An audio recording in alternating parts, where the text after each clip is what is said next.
কিভাবে খড়গের মধ্যে উঠেছে।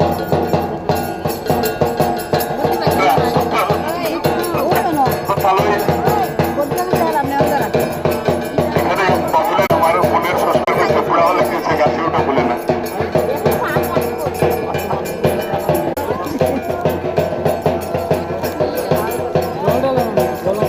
ধন্যবাদ যে বাবুল দাসকে এই বয়সে এত উৎসাহ। বাবুল ছিল আমার ক্লাসমেট, আমরা একসঙ্গে পড়াশোনা করেছি। আজকে বাবুল বলিচ্ছেদের উপরে ডান্স করছে, আমি বসে বসে তার নাম ঘোষণা করছি।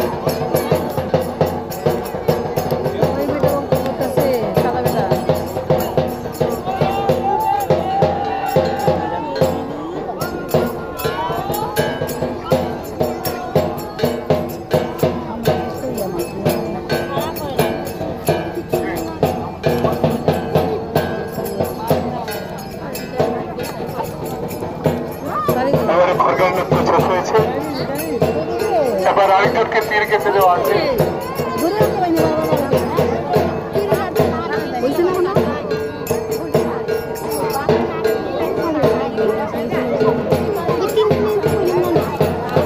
আরেকজনকে গলার মধ্যে তীর কেটে দেওয়া হচ্ছে, দেখা যাচ্ছে একটা নয় দুটো নয় তীর কেটে আছে তার শরীরে। সেই তীর কেটে অবস্থায় সেও মাঠ অল্পক্ষণের মধ্যে কালী এখানে আসবে, কালী নাচ শুরু হবে।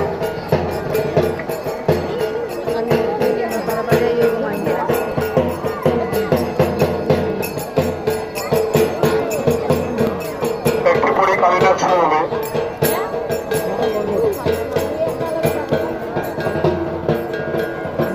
কালী নাচ যখন শুরু হবে তখন আবারও শিবগুরুর নাচের সঙ্গে আমরা দেখবো এবং কালী নাচতে নাচতে মহাদেবের উপরে পা রাখবে, এই দৃশ্য আমরা দেখবো। গত বছর আমরা দেখেছিলাম এই মাঠে শিবগুড়ের বিয়ে, কিন্তু আজকে এটা দেখি নাই। শিবগুড়ের বিয়ে আজকে হয় নাই, মনে হয় আজকে অরিজিনাল গরু, তার জন্য বিয়ে হয়নি। ছেলে ছেলে হলে হয়ে যেত।